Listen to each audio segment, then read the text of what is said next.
एक पुराने शहर में जहां ऊंची मीनारें आसमान को छूती थीं और बाजारों में हर तरह की खुशबू फैली रहती थी, एक बहुत अमीर ताजिर रहता था। उसका नाम था हारून। हारून शहर का सबसे बड़ा व्यापारी था। उसके पास सोने चांदी की दुकानें थीं, रेशमी कपड़ों का गोदाम था, मसालों का कारवां था और दूर दूर के देशों से आने वाले कीमती पत्थरों का व्यापार करता था। लोग कहते थे कि अगर हारून की दुकान पर कोई चीज न मिले तो पूरे शहर में नहीं मिलेगी। हारून की उम्र करीब 50 साल की थी। उसका चेहरा गोरा, दाढ़ी सफेद और घनी, आंखें चमकदार और आवाज में एक अजीब सी रौब था। वह हमेशा कीमती रेशमी कुर्ता पहनता, सिर पर बड़ी पगड़ी बांधता और कमर में चांदी की तलवार लटकाए रखता। उसके पास दर्जनों नौकर थे जो उसके इशारे पर दौड़ते थे। उसका घर शहर के सबसे अच्छे इलाके में था, बड़ा महल जैसा, जिसमें फव्वारे थे, बाग थे और दीवारें संगमरमर की। लेकिन हारून की अमीरी का असली राज था उसकी चालाकी। वह नाप तौल में बहुत होशियार था। उसकी तराजू हमेशा थोड़ी सी झुकी रहती थी, ग्राहक को थोड़ा कम देता और खुद ज्यादा लेता। मसाले बेचते वक्त थोड़ा पानी मिला देता, कपड़ा बेचते वक्त गज थोड़ा छोटा काटता। लोग शिकायत करते, लेकिन हारून की रसूख इतनी थी कि कोई कुछ नहीं कहता। वह कहता, व्यापार में थोड़ी चालाकी तो चलती है, अल्लाह ने हमें अक्ल दी है, इस्तेमाल करना चाहिए। हर शुक्रवार को हारून मस्जिद जाता, नमाज पढ़ता, दान पुण्य करता, लेकिन दिल में लालच हमेशा बना रहता। उसके 2 बेटे थे, बड़ा बेटा अहमद जो बाप की तरह चालाक था और छोटा बेटा यूसुफ जो सीधा सादा और नेक दिल था। यूसुफ को बाप की ये चालाकियां पसंद नहीं थीं। वह अक्सर कहता, अब्बा, नाप तौल में धोखा देना गुनाह है, कुरान में साफ लिखा है कि नाप तौल पूरी करो। हारून हंसकर टाल देता, बेटा, दुनिया इसी पर चलती है, बिना चालाकी के अमीर नहीं बना जाता। एक दिन शहर के बाजार में बड़ा हल्ला मचा। दूर के एक देश से एक बहुत कीमती हीरा आया था, इतना बड़ा कि मुट्ठी में समाता नहीं था और इतना चमकदार कि रात में भी रोशनी करता था। उस हीरे का नाम था नूर ए जहां। कहा जाता था कि जो इस हीरे का मालिक बनेगा उसकी किस्मत चमक जाएगी। सारे ताजिर उस हीरे को खरीदने के लिए बेताब थे। हारून को जब यह खबर मिली, उसकी आंखें चमक उठीं। उसने सोचा, यह हीरा अगर मेरे पास आ जाए तो मैं शहर का बादशाह बन जाऊंगा। उस रात हारून सो नहीं सका। वह अपने महल के छत पर बैठा तारे गिनता रहा। उसने फैसला किया कि कल सुबह वह उस हीरे को किसी भी कीमत पर खरीद लेगा। लेकिन उसे पता था कि दूसरे ताजिर भी पीछे नहीं रहेंगे।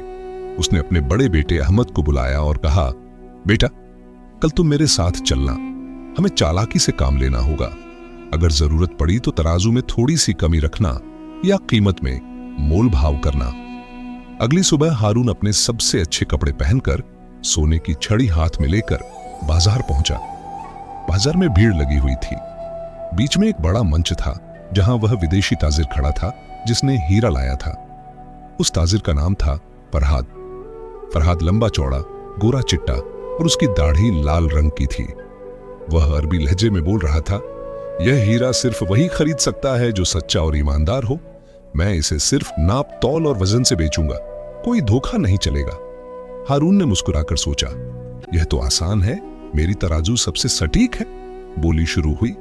एक एक कर ताजिर आगे आते और अपनी बोली लगाते। कीमत आसमान छूने लगी। आखिरकार सिर्फ 3 लोग बचे, हारून, एक बूढ़ा ताजिर अब्दुल्लाह और एक जवान व्यापारी सलीम। अब बोली लाखों में पहुंच चुकी थी। तभी फरहाद ने कहा, अब असली इम्तिहान, हीरा सोने के वजन से बेचा जाएगा। जो सबसे सटीक नाप तौल करेगा वही इसे ले जाएगा। हारून का दिल धड़कने लगा। उसे अपनी तराजू पर भरोसा था, लेकिन अचानक उसे लगा कि कुछ गड़बड़ होने वाली है। मंच पर 3 तराजू रखे गए थे, एक फरहाद की अपनी, दूसरी शहर के काजी की और तीसरी हर बोली लगाने वाले की। फरहाद ने कहा, हीरा 100 मिस्काल सोने के बराबर है। जो ठीक 100 मिस्काल सोना तराजू में रखेगा, बिना एक दाने कम या ज्यादा, वही हीरा ले जाएगा। सबसे पहले बूढ़ा ताजिर अब्दुल्लाह आगे आया। अब्दुल्लाह शहर का बहुत नेक और ईमानदार व्यापारी था। वह हमेशा पूरी नाप तौल देता था। उसने अपनी तराजू ली, सोना डाला, तराजू हिली नहीं, बिल्कुल बराबर। भीड़ ने तालियां बजाईं, लेकिन फरहाद ने अपनी तराजू पर जांचा, थोड़ा सा कम निकला। अब्दुल्ला हैरान रह गया। उसने कहा, यह कैसे हो सकता है? मैंने तो पूरी उम्र ईमानदारी से व्यापार किया। फरहाद मुस्कुराया और बोला, शायद तुम्हारी तराजू पुरानी हो गई है। अब्दुल्लाह उदास होकर पीछे हट गया।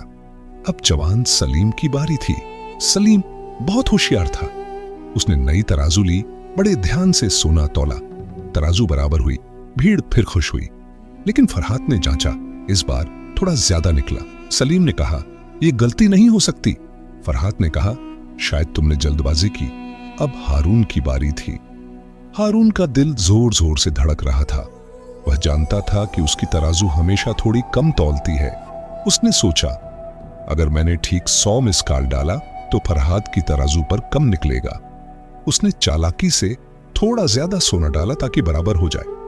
तराजू बिल्कुल सीधी हो गई। भीड़ चुप हो गई। फरहाद ने अपनी तराजू पर रखा। बिल्कुल ठीक 100 मिसकाल। लोगों ने हारून की जय जयकार की। हारून को लगा कि वह जीत गया। लेकिन तभी फरहाद ने एक अजीब सवाल पूछा, हारून, तुमने कितने साल से व्यापार किया है? हारून ने गर्व से कहा, 30 साल। फरहाद ने पूछा, और इन 30 सालों में तुमने कभी किसी को कम तौला नहीं? हारून हंसकर बोला, व्यापार में थोड़ी बहुत गलती हो जाती है।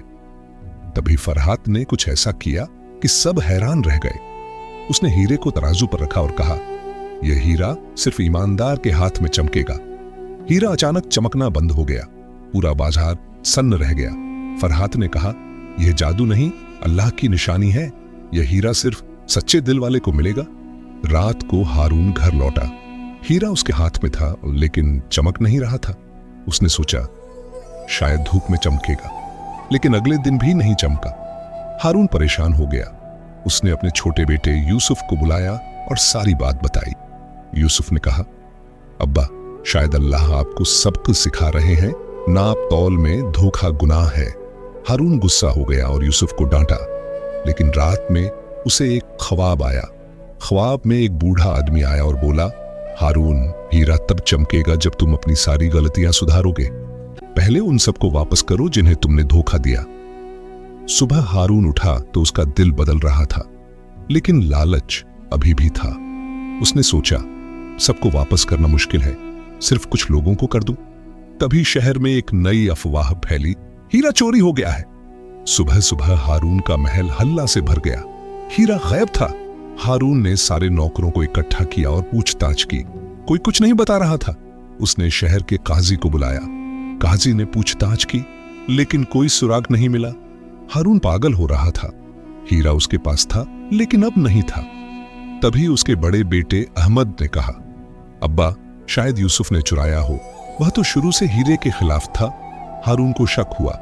उसने यूसुफ को बुलाया और सख्ती से पूछा। यूसुफ ने कहा, अब्बा, मैंने नहीं चुराया, अल्लाह गवाह है। लेकिन हारून को यकीन नहीं आया। उसने यूसुफ को घर में नजरबंद कर दिया। शहर में अफवाहें फैलने लगी। कोई कहता कि फरहाद ने खुद चुराया, कोई कहता कि कोई जादूगर आया था। हारून ने इनाम का ऐलान किया, जो हीरा लाएगा उसे आधा माल दूंगा। सारे चोर और जासूस सक्रिय हो गए।